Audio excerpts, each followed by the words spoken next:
And we are live. We are back again. This is Love Bay Afrobeat Music Talk Radio, your number one African Caribbean online radio. We have a very special show for you this morning, this afternoon, this evening, wherever you may be around the globe. I know you are tuned in to, you know what, to have a conversation with the one and only CRUZ ROCK. CRUZ is not new to this radio station. I think CRUZ, I will have to even say, when we have this conversation, we love him. And then we are going to have a very great conversation. And Petraa is here. Ron is here. And hello, everyone. Hi, Petraa. Hi. How was your week? Yeah, my week was good. Yeah, it was great. How was yours? It was okay. I have my lower back problem, which I've been dealing with. So it's been up and down, and I'm alive. That's the most important thing. Yeah, for sure. It's gonna take you one day at a time, Yep. Ron? I've been doing great. Just doing a lot of, I'll say, continuing to record, write music, just sort of the same stuff, and just going that things. I know here on the west coast of Canada, like many places in our west side right now, it is just a storming right now. So we don't have the beautiful weather-wise. It's why it's easy to join you in here, because I look outside and I see nothing but rain. So that's okay. We need those days. That's right. The plants and the grass, everything also need pampering. So sometimes it cuts both ways. But nevertheless, we have a special show for you folks out there. CRUZ ROCK is in the house. And ladies and gentlemen, boys and girls, let's welcome CRUZ ROCK. How you doing, my brother? I am doing good. How you doing? Doing great. And with me this afternoon to have the conversation, I would say a follow-up, among the many follow-ups, Petraa and Ron. So welcome to Highway 6 to Africa, and Petraa is the first person, even the red carpet, to ask the question. Petraa. Thanks, TyB. Hey, CRUZ ROCK, how are you? What's up, Petraa? Long time. I know, it's been a while. How have you been? Everything's blessed, man. You're just, on the move. I can see that. I see you've been up to so much amazing stuff since last time you came on the show. Man. Thank you. Yeah, so we definitely want to get into it. But we definitely want to start, at the beginning and then move our way to what you're currently doing. But yeah, most definitely. Just so for the listeners that it's the first time hearing your music, hearing your sound, getting to know you, can you just share with them exactly who is CRUZ ROCK? Yeah, so CRUZ ROCK is a multi-talented, multi-faceted, multi-genre artist, pushing one Caribbean, trying to unite the people through music and art, which has been my main mission throughout my life. It's using art and using music to unite, break barriers, and I've been able to experience some great things in my career, and I feel like we're reaching close to that bridge where this art is creating that bridge that we need for our people to unite and come as one and push a movement that's bright, colorful, positive, and full of God. Most definitely. That's like a really amazing movement. Very inspiring. Definitely. You got a little walking up in between it, a little little dancing, a little joy, fun, you know. Exactly. That's how it's supposed to be, you know. Every day's supposed to be like a party. Oh Just yeah, definitely. happiness, upliftment, and just praising the Most High, you know. Yeah, man, definitely. For sure. So I wanted to ask you, what actually inspired you to get into music? My inspiration, you know, I've always been inspired by art. I've been an artist ever since I was a child. It's all I've ever known. So I've always been inspired by, you know, just being a creator, creating things.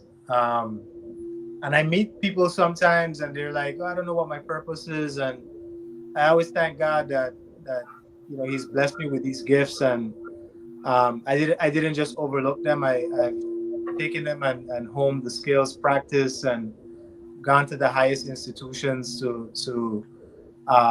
you know become who I am. So um, inspiration wise, I think God is my first inspiration as a creator, creating the universe, creating Earth, creating all the beautiful colors that we see. That's my first inspiration. And then after that, you know, it would be the people that came before me that's created foundations and um, paved the way for me to be here, for me to be free, away from shackles and chains. That's first of all. Secondly, leading into the new generation um, of the Bob Marleys, the Peter Toshes, the you know these people who has just made it possible for us to even be able to enjoy music today as a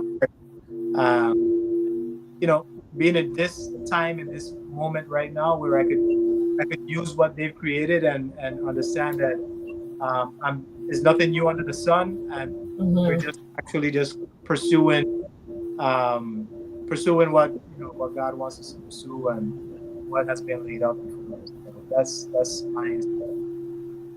That's amazing, honestly. And you're definitely inspiring a lot of people with your music and your energy and your vibe. You know what I mean? Thank you. The world needs that nowadays. Yeah, definitely. You know?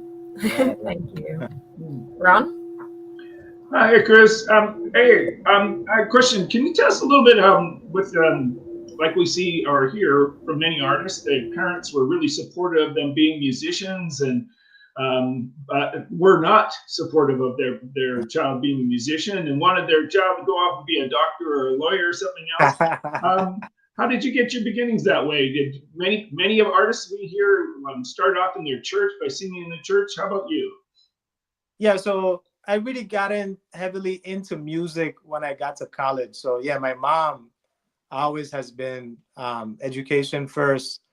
And I just didn't like get out of school and was like, oh man, I'm gonna go make music. Like I went to college and you know, in college, that's when I really started to like love music and express myself because I realized as I was a painter at first, I used to paint and I didn't realize how connected art was and how the creation of visual arts was actually a part of the music scene as well when it comes to music videos and all these stuff. So I was working behind the scenes a lot, doing music videos for different people and being around artists who were painters like me in school, and then they were actually doing music as well. So I realized that I could do the same. My dad was in a salsa band when I was younger. Up to this day, he taught me how to, you know, play the keyboard and the piano.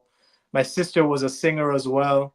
So we had music in the family. No one actually took it to the level that I took it to. So there were times when it was like, this isn't working, man. You know, you should try something different, or maybe you should use that degree to do something else. But it actually worked because then I started working for Shaggy behind the scene, designing for Shaggy, designing for a lot of big artists. And that kind of opened doors. I worked at Tempo TV, Tempo MTV, and worked behind the scenes with Tempo as well. And it all kind of developed me being able to create a record label and maintain the music career. Because as you know, a lot of artists, they only know how to make music. And when you only know how to make music, you got to hire so many people to do so many different things. So in my times when I was broke, I didn't have money, I was able to, live off of my art by utilizing my design skills and all these things to create my artwork, to create my own music videos, and not pay people to do stuff. So in the rough times, I was able to maintain and keep this, 15 plus years of making music. I've been able to maintain it by doing my own thing on and off the music scene. So then you're the person who writes most of the music yourself. Then when you start from square one of a song, and I ask as a songwriter because I did post-secondary for music as well. And so I hear so many artists saying they hire beat makers to make their songs, and then they just make start singing along with them. So what's your process for doing that then? So for most of my years, first of all, I'm a producer. So the track that I actually produced it, and then I have co-producers who I bring along, and that also came in with my dad teaching me how to play the keyboard. Because if anyone that does production, they know you could basically do everything on the keyboard, beat machine. So I've honed my skills doing that. So yeah, I produce majority of my own songs. My biggest tracks have been all started with me sitting in the studio trying to figure out the markets, how it works. I do everything from the ground up. I really am. I'm in control of 100% of what I do, and I have people around me like my friend Johnny, Tony Torres, and we kind of just bounce ideas now and we create. I also have another guy I work with. His name is Noberto, and he kind of had. He's produced like Melodia and tracks like that, where he sent me the beats and then, we sat there and I wrote the songs. And then I've had times, where I've worked with Ali D, from the Chipmunk movie, who does all these soundtracks when I did NBC, and they produced that track. But I also had a lot of input in it because I know how it works. I know what I want to sound like. And not saying that I'm not willing to take advice, which I do all the time. We bounce ideas, but it usually starts with me. Not TyB. Yeah. Oh, as long as you give us a microphone, TyB. There we go. That's the feedback I'm hearing. Yeah. Yeah. I think it's from. It's not from here.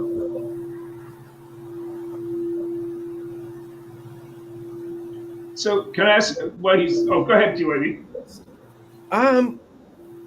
The fact of the matter is that we've grown on this radio station with CRUZ, and his music.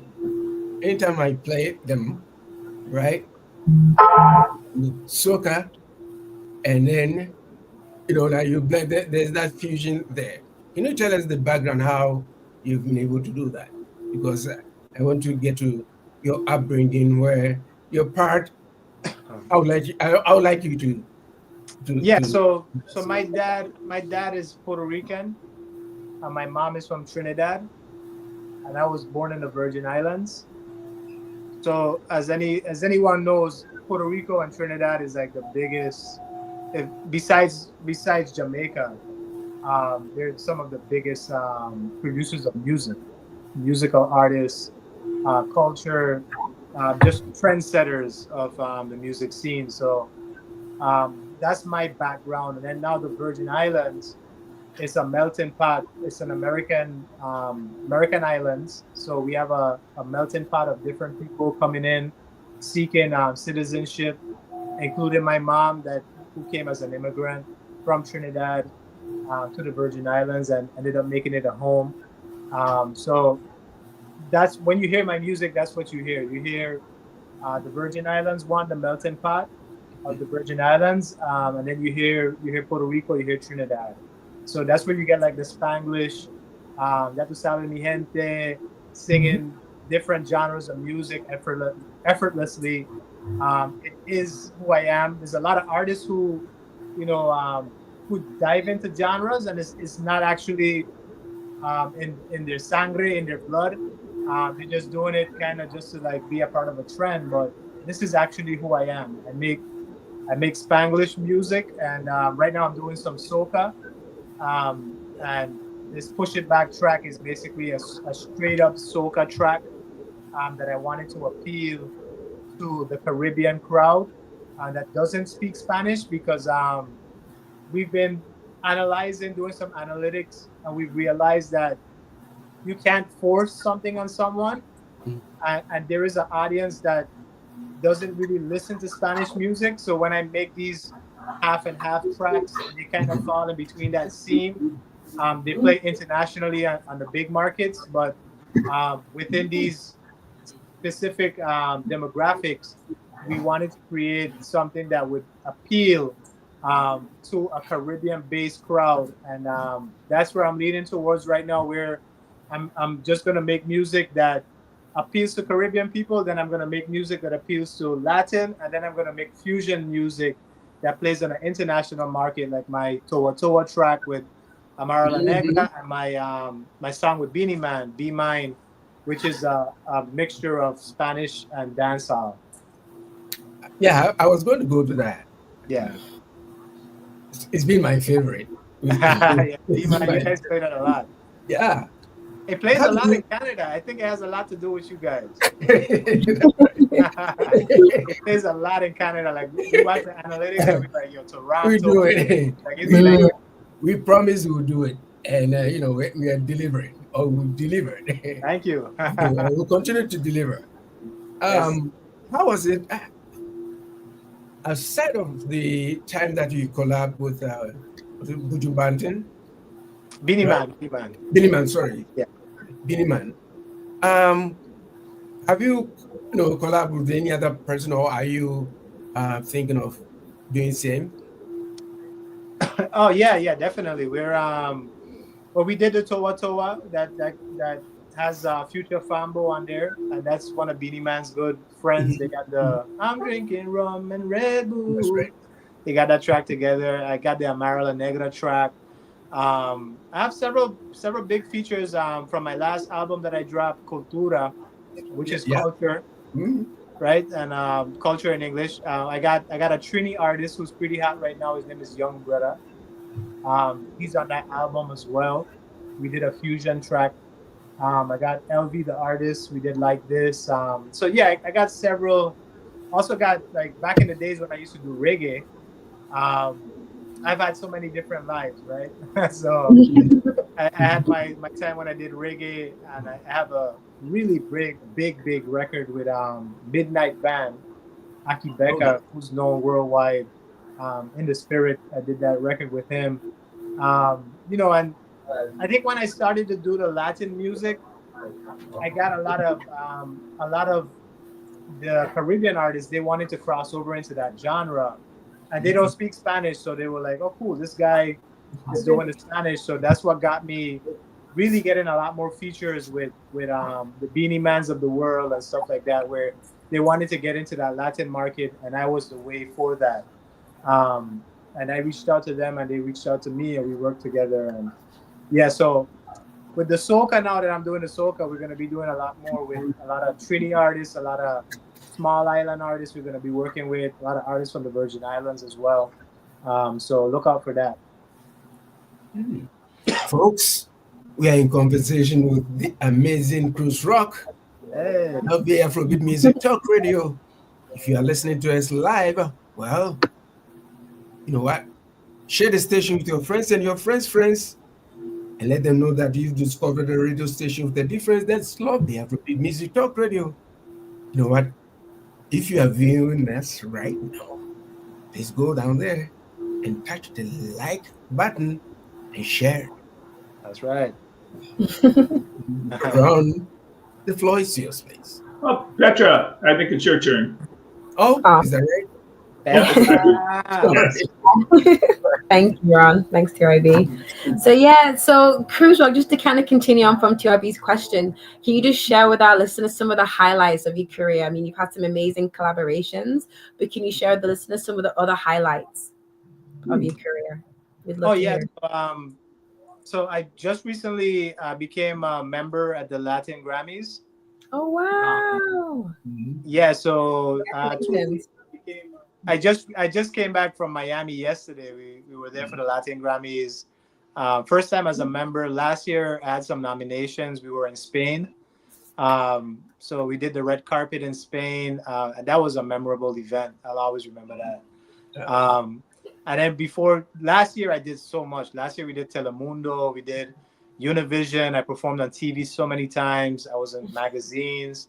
It was really a breakout year for my Latin music and my new album that I brought out last year, Cultura, which you guys could go check out. It's on all streaming platforms. And Cultura is basically culture in Spanish. And instead of doing it with a C, I did it with an X as the cross genres of music.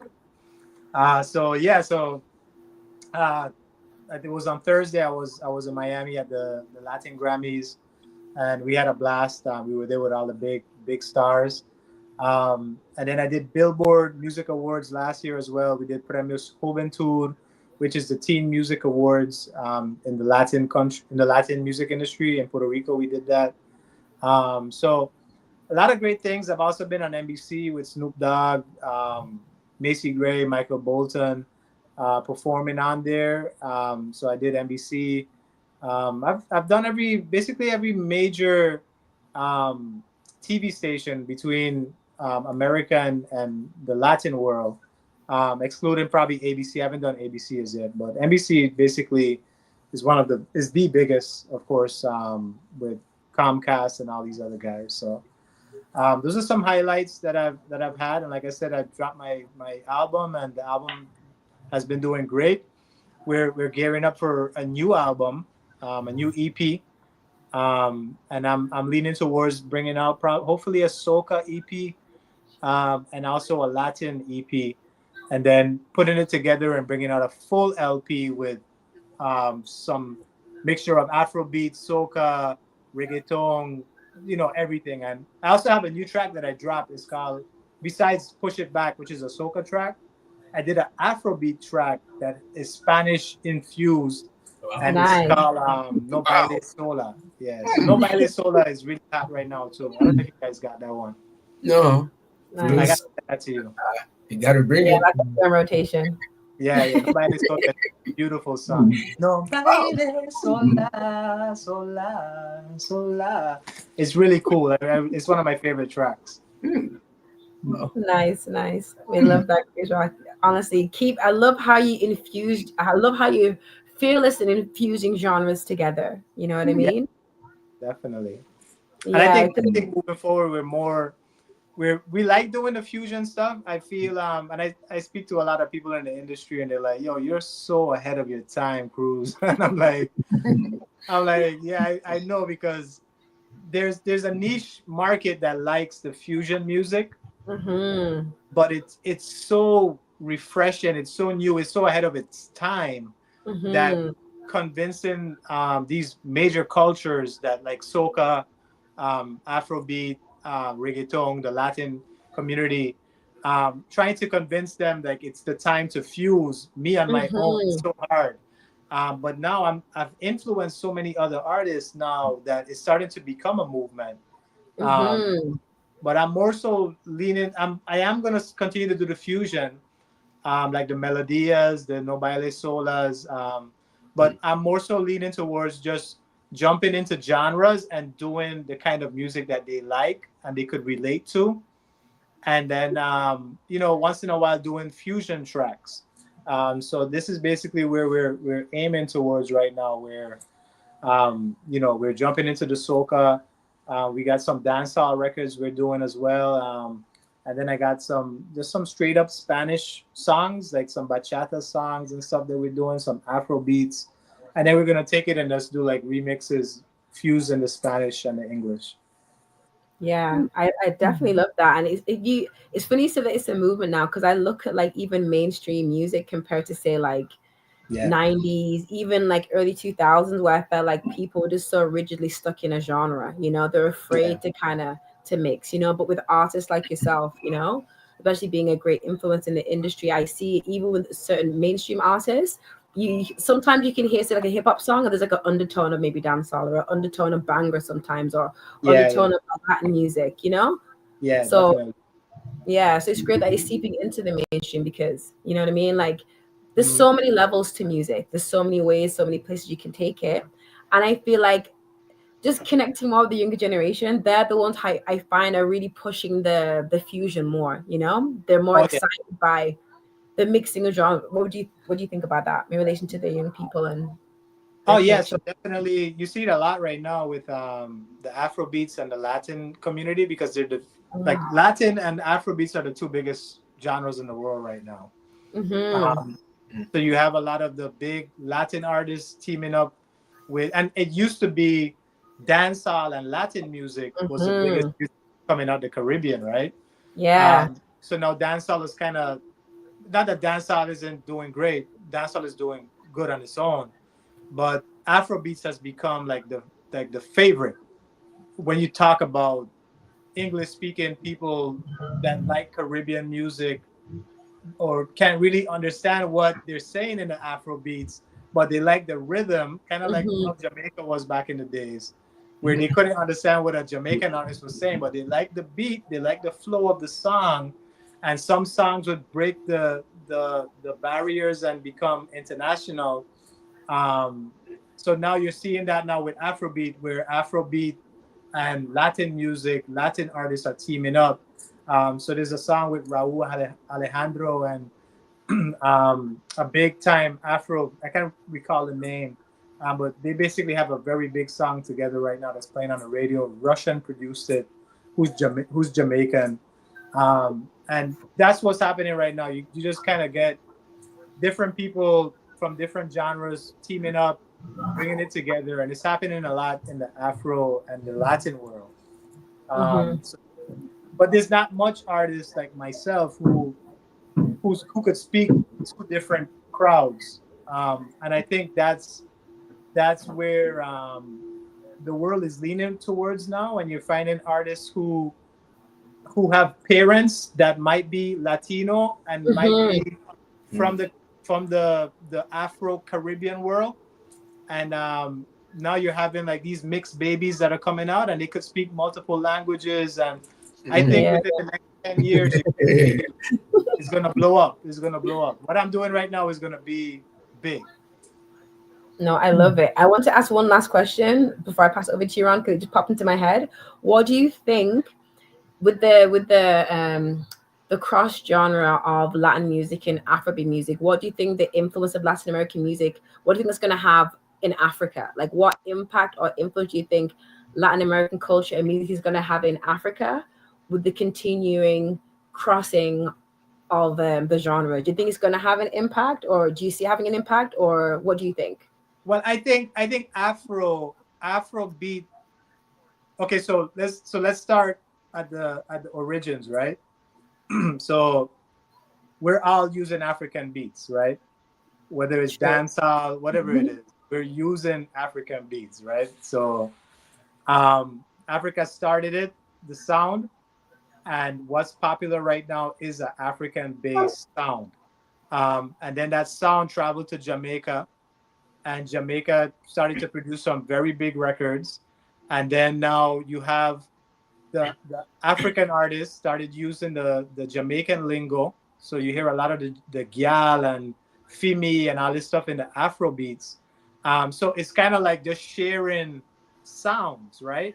And now that sound, now the Afrobeat sound, so now Jamaicans influence the reggaeton and the Latin music, right? If you listen to salsa music, it's heavily influenced by Afro, right? By the Africans, the African drums. Yeah. And you have that fusion. So yeah, definitely, like it's already happened. And true. Yeah, so now you have, and people just don't, some people that just don't want to admit it, like, yo, I got the influence from here, or I got the, like, it is what it is. Africa influenced us on the Western hemisphere of the world. We created salsa, we created dancehall, we created reggaeton, reggae, and now the Africans now took that popular genre that was made in the Western Hemisphere, Mm-hmm. in Afro beats, and now the Afro beats became relatable to the Western Hemisphere, and now the Western Hemisphere is saying, "Oh, okay, so Afro now is the thing. We like it because it's liberating the people of Africa. It's showing us a different side of Africa that isn't shown in the mainstream, right? Sure. We're seeing the true culture of Africa. We're embracing it, and now that Afro beat is influencing the Latin movement, where you have artists like Capo and these guys who are making Afrobeat Latin songs, myself making Afrobeat Latin songs, and now it's exploding. So yeah, it's already there. It's already crossing into the world. The world is now becoming, like the internet. It's all just crossing. True. Yeah. You know? Yeah. That's amazing. Thank you for breaking it down, So you gotta break it down. Yeah, folks. What are you saying? I watched an interview with Buju, and Buju is like one of my favorite artists of all time. And I felt like he didn't truly understand how liberating the music has been with Jamaica influencing the world, right? So Jamaica influences the world, and I think in Jamaica they take it as though the world is taking the music, but it's not really that. It's really it started as African based, right? It started African based, and Africa influenced the world with their drums and everything else. We manipulated the sound in the Western Hemisphere, and now the Afro beat artists now are taking their turn, taking what the Western Hemisphere has created with their original music, and now they're creating a sound, and now they're re-influencing the world to join hands together and say, look, man, we gotta move past what we've experienced as people, whether it be slavery, whether it be whatever it is, whatever oppression that we've had as people. We have a lot of mixed babies out there like CRUZ ROCK and all these other people. And we have to accept the fact that these people have African in them, they have Latin in them, they have Caribbean in them, Native American. The world is now advanced, and we have to accept it. Yeah, exactly. Yeah, Thank we you have for to. saying Beautiful thing. I love the African sound. I love the clothing, the style. And even if like a Buju Banton thinks, well, you could sing more liberating music, they are liberating Africa with the sound, because they're making millionaires. People that were once poor are now becoming millionaires, just like how in Jamaica and in these poor countries are creating millionaires. They're creating industries that are now feeding the people. We have to accept it. Most definitely. Very powerful. Thank you for sharing that. Ron? CRUZ, as a person who taught music for over 30 years, what do you have to say to those young and up-and-coming artists? What kind of things would you advise to them as advice for making it in the industry? My main advice I would give to artists is have a backup plan, and don't be ashamed of it. What do you mean? Like what kind of backup plan? Like another job, or what do you mean by that? Have a trade, have something that you do that if at any time you have to make some money when the music isn't working, you have to have a backup plan. And you cannot be ashamed of taking time to work on that backup plan, because the music industry is smoke and mirrors, right? And that's why you have all these issues with the PDDs of the world and these guys. They hold the cards, and a lot of artists, they don't have the financial ability to shoot a music video, to go to the studio and record, create a demo.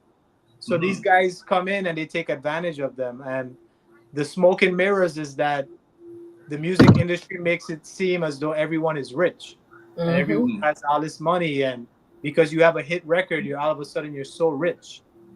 And then Then you have these artists come out 20 years later and they're like, oh man, I'm broke. They've always been broke. They've been living off of the record labels.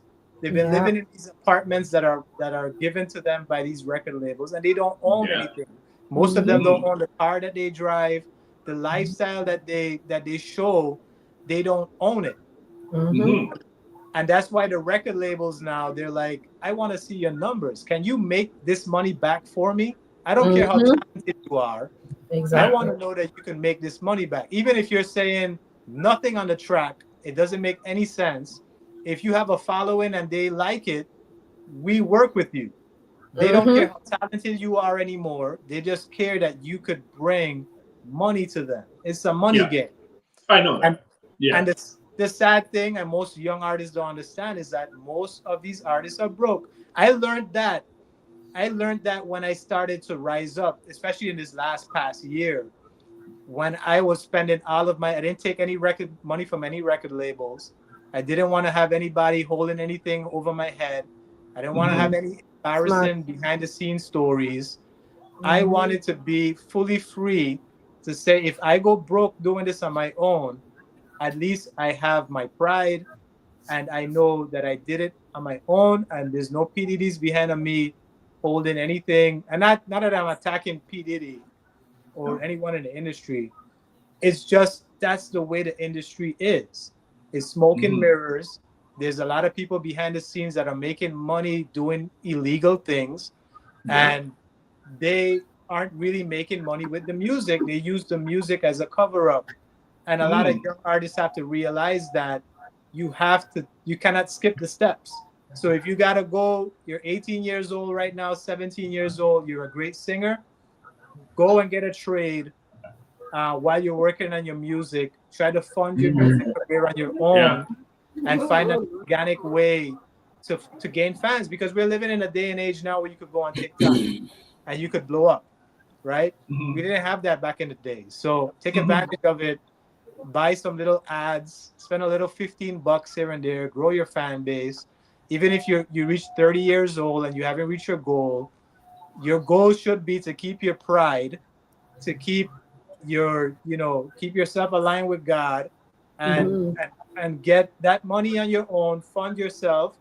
And if a label comes and they honestly want to give you a chance, then you take that chance.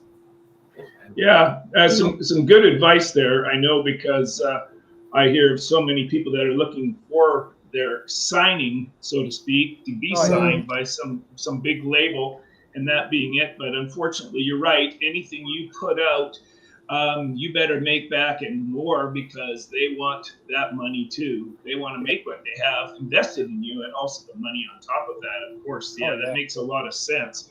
What do you think could go better for you? What do you think you want to do that still occurs? That you mentioned some of the things coming about your music, what's happening, but what do you think career-wise? What do you think what would make things better for you? So right now things are going great. There's always room. There's always room for improvement. Of course. It's always every day is a learning experience, isn't it? Yes. Yeah, and it's two ways this could go, right? It's either you take your life into your own hands, you take the time, right, and you remain humble and you say, you know what, I'm going to figure out the behind the scenes of this thing. I'm going to take trial and error. I'm going to lose some money here and there, but I believe in myself enough that I would go out here and experience what the business is all about. Or you could put everything into the hands of a person you barely know and have them control your money, have them control the links, have them gain all of the knowledge. You don't have any knowledge as to how to run business, and you let them control your whole entire life. So you got to choose, right? And what I've chosen is to learn everything behind the scenes, gain the knowledge, even if it takes me, my whole entire life. I might not be in my 20s anymore where I could just be like, oh, I drive a Rolls Royce and I'm 20 years old and I could brag about it, and it's not really mine's. Or I could turn 50 years old, be happy, be content, and then get that Rolls Royce when I'm 50. And it's actually my Rolls Royce. You know what I'm saying? Yeah, you own it. I own it. Yeah. Yeah. Exactly. Instead of somebody else. That's somebody else, exactly. I know the feeling because I know because I own everything I drive and live in. So It's a nice feeling rather than thinking I owe. So it's a good piece of advice, and I agree with you. I can't say enough about this and knowing the people, knowing how to do everything yourself. It's a good piece of advice. It is. Stress. Yeah, really well worded. TyB, go ahead, sir. So it's cool. I'm enjoying the conversation, you know. My God. I want to go back a little bit to the Afrobeat kind of stuff. See, the original Afrobeat that was created by the late fella Nicola Pokuti is different from the Afrobeat that we are listening to from Burna Boy and these guys. Totally different. They come from the same source. So, and the fella was bigger than life. Wow. I mean, he brought the original Afrobeat music. There's a difference between Afrobeats with an S and Afrobeat without an S. So I just wanted to set that record straight. But at the same time, too, you with your career, you create, fusion. You fuse music, from different genres and stuff like that, right? Is it the same thing? Does it reflect you as a designer? Because if you're designing, you look at this, that will match and stuff like that. Is it a reflection? Is it? Oh yeah. Yeah, when I'm making music, I'm picturing visually what it's gonna look like as well. Every time I make a song, I'm visually imagining how a girl is gonna dance to it, how the guys are gonna react to it, what it's gonna look like inside of the dance, and then that actually starts to generate and basically create that sound, and then it creates the music video, it creates the artwork that comes with it. It's just a whole feeling. The branding, whether you're selling T-shirts or how are you going to market it. So yeah, it all works in hand. And if you're the person that could do all of that stuff, imagine how your brain is going. It's just like, yeah, you know what I'm saying? yeah, definitely, I could see that he's. Let me go further. Ron and the team, we've been discussing about internationalizing music across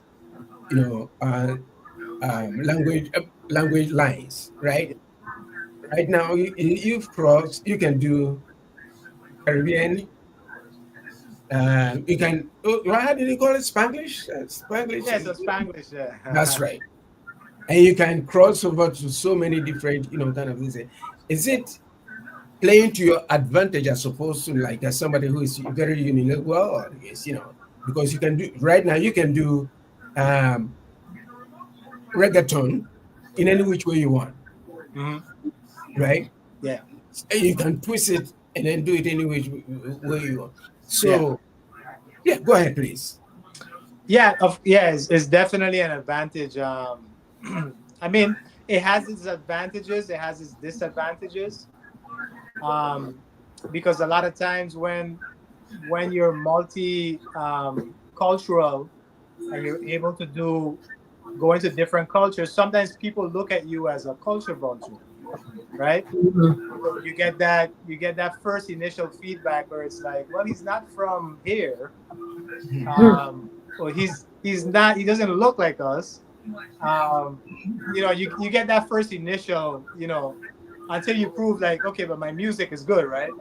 And then you have to kind of break those barriers. So those are some of like the initial things that you have to break through. And it's funny, I was just talking to my friend about that. He's like, you're gonna do the soca now, right? But He said, don't think it's gonna be easy. And I said, I know it's not gonna be easy. He said, yeah, because you gotta go to the places where they're at, right? And you gotta do the things. You gotta kind of start at the bottom. You can't feel like you're bigger than them. And he was right. You know, I mean, I am a star, so it gives me a little more leverage. And I could take that music to a different crowd that they would probably never be able to get to, because I've created that fan base. So when I do soca now, right, I have a Latin crowd that's never heard soca before. That's like, oh wow, I like that. What's that? Because they like me, right? So it's expanding soca into a different realm. But at the same time, you have a lot of soca artists that are like, oh no, we don't want you to do that because I want to be the one to do that. But you understand? So now it kind of creates some friction, but at the same time, once the song takes off and the world is playing it, then it's like, okay, we got to collaborate with that guy because he could help us to take it to this level, right?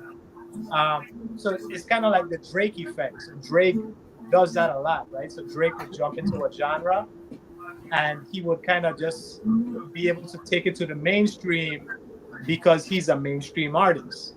So he works with Popcorn, he works with all these dancehall artists, and he goes to Jamaica and he does a dancehall record, and that dancehall record now is listened to by an audience that's never heard it before.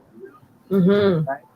So it has that effect to it, but at the same time, you don't want to come off as though you're just doing it just to do it. It has to be a certain amount of love for that culture. And me with soca, my mom is Trinidadian, and soca originated in Trinidad, so it is a part of me.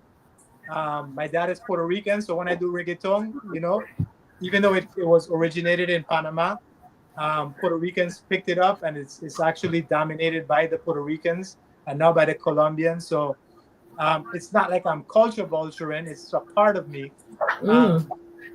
So maybe when I do Afrobeats, so I have African in me, so it's not like I'm per se culture vulturing. It's just I'm a mixed guy, so I might not look African, but I do have African blood.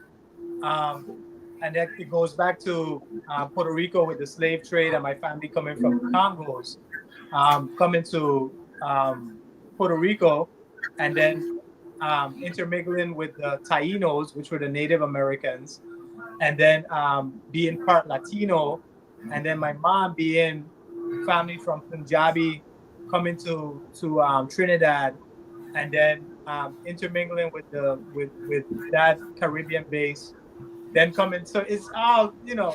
You're United Nations. All nations. I think if we all started to break it UN down, ambassador, we would understand how closely connected we all are.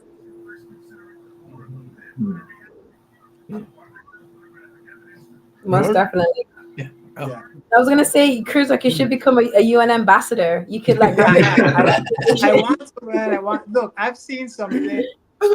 Even in my own country, when I was on NBC, I got so much backlash because they felt like I should have been fully Virgin Islands, right?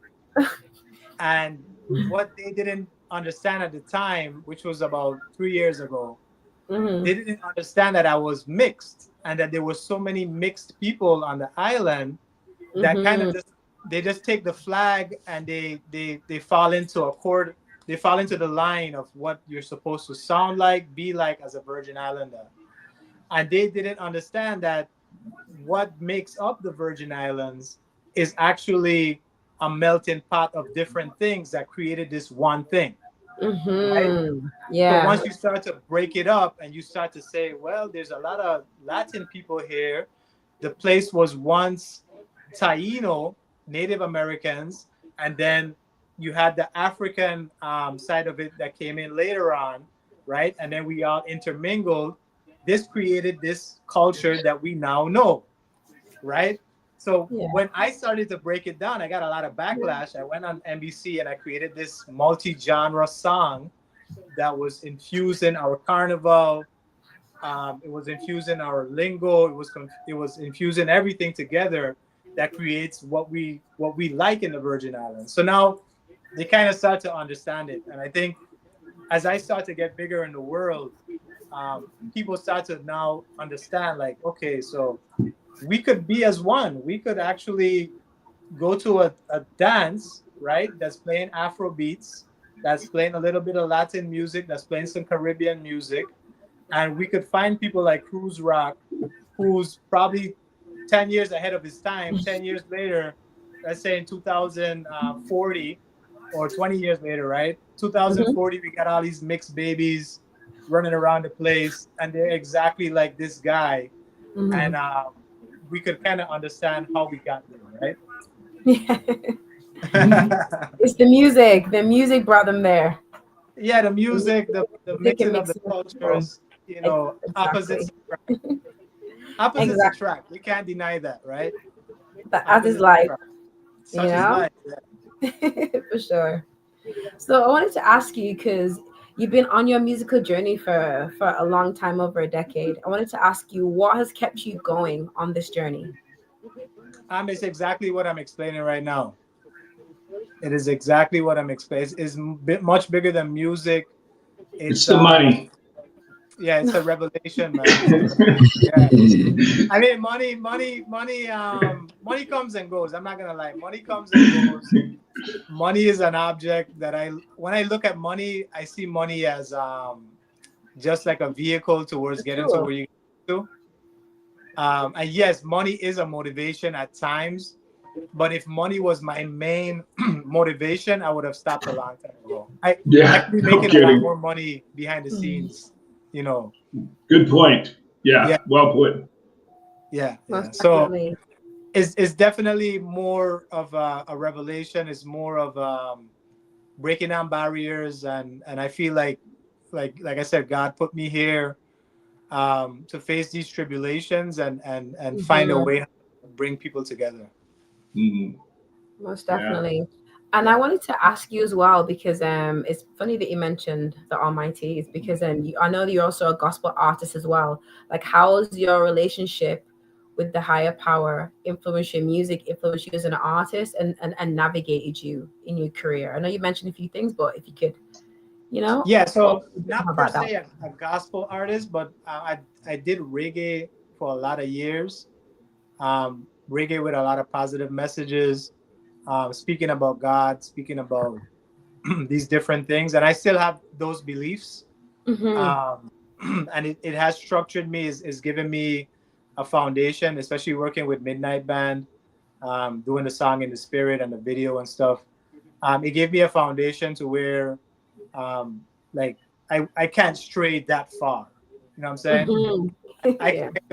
I could be here and kind of mingle. I'm not saying that I'm lukewarm, because God doesn't like that, but I'm saying that I know there's a certain level, like I just can't do that. You know what I'm saying? I could do this, but I can't do that. I'm sorry, I can't. Even if it's for a certain amount of money, I just can't. You know what I'm saying? Yeah. Most definitely. Yeah, go ahead, Ron. Oh, I know you said that you went to university for art. So how much of when you release something, how much of this are you still doing? Are you doing the artwork for your album? Are you in charge of management? Are you in charge of your Instagram page, all your social media? So what have you passed on to other people so that you can focus more on what you want to focus on? How's that? So I've tried to delegate things to people.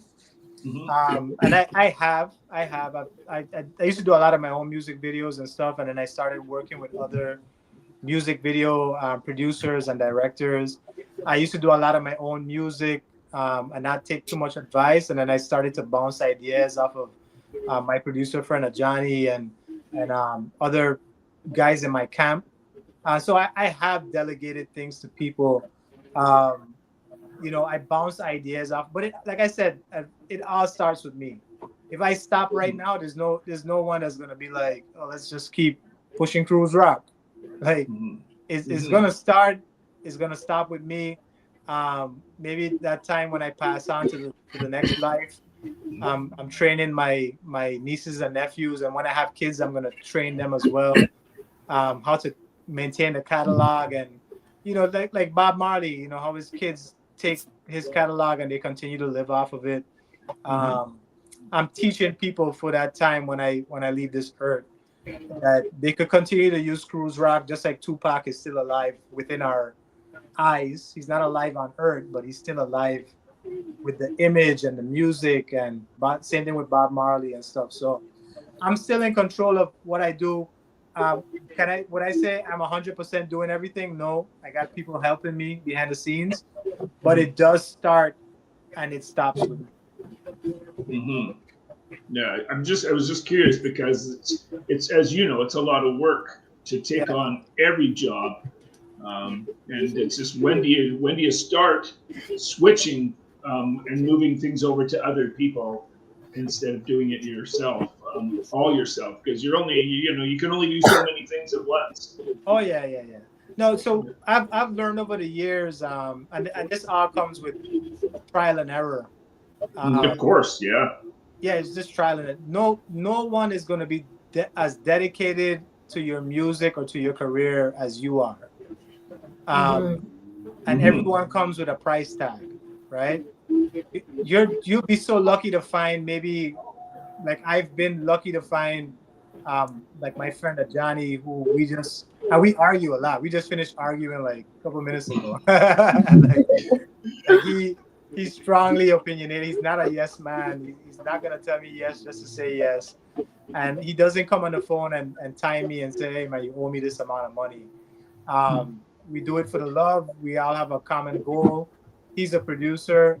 He's learned over the years that you have to have one artist who you're really directly working with as a producer, because even as a producer, when you're working with a lot of artists, a lot of those artists don't really have a personal relationship with you, and it's a money grab, right? How can I use this person to get me to this next level and then get rid of them, right? And as an artist, it's kind of the same thing. The labels are using you as much as they can, and when they can't use you anymore, they get rid of you, right? Or if you become a Michael Jackson, where you're just so big that they can't control you anymore, then they might, conspiracy theory, they might get rid of you. So yes. Oh, you must be talking about a major label that he owned half of. I don't know. It might be. That's what they say. So yeah, well, he owned half of his label apparently. So no names mentioned there. Go ahead, TyB. Well, it's been a very wonderful conversation once again. We thank you very much for taking time, even with this short notice, taking time to be with us once again. We are growing with you. We will continue to support you. As we've been doing. We play your music here and there, so we know we can always come and chit chat with you as to where your career is right now. I mean, you're on the rise. You're there. So I was going to ask one more question, if the producer will allow me, for about maybe 2 minutes. How do you measure, success? How do I measure it? 50 Cent said something. He said success is rented, it's not owned. He said, so every day you got to get up and you got to pay the rent. Yeah, so every level, and it's true, because every level that I've reached, and I had this goal, and I'm like, oh my God, it's so far away, and it's gonna cost so much to get there, and then I get there, I'm in the moment, and I'm like, so what's next?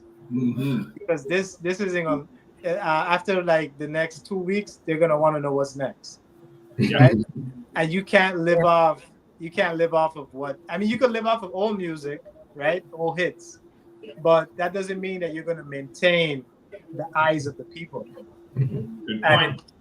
In this current day and age, like everything is microwave, so you got to keep finding ways to reinvent, to keep people attracted, keep people engaged, and that's how I measure my success. I measure it on a daily basis. Like, okay, I already did that. I can't live off of that anymore. I got to move on to the next thing. What's next? You know, and I kind of measure success at a daily basis. How is today going? And I try not to do it too much, because sometimes you could undervalue yourself and not kind of remember like who you are and how big you are to other people, right? Because to you guys, you're probably looking at CRUZ ROCK like, oh my God, it's CRUZ ROCK, he's gonna interview, right? And then I'm in my mind, I'm like, damn, I gotta do this and that because I gotta pay this bill next week, and I gotta make sure I got these shows together. I gotta do, and I'm thinking of myself just like how you wake up in the morning, like I gotta pay rent, right?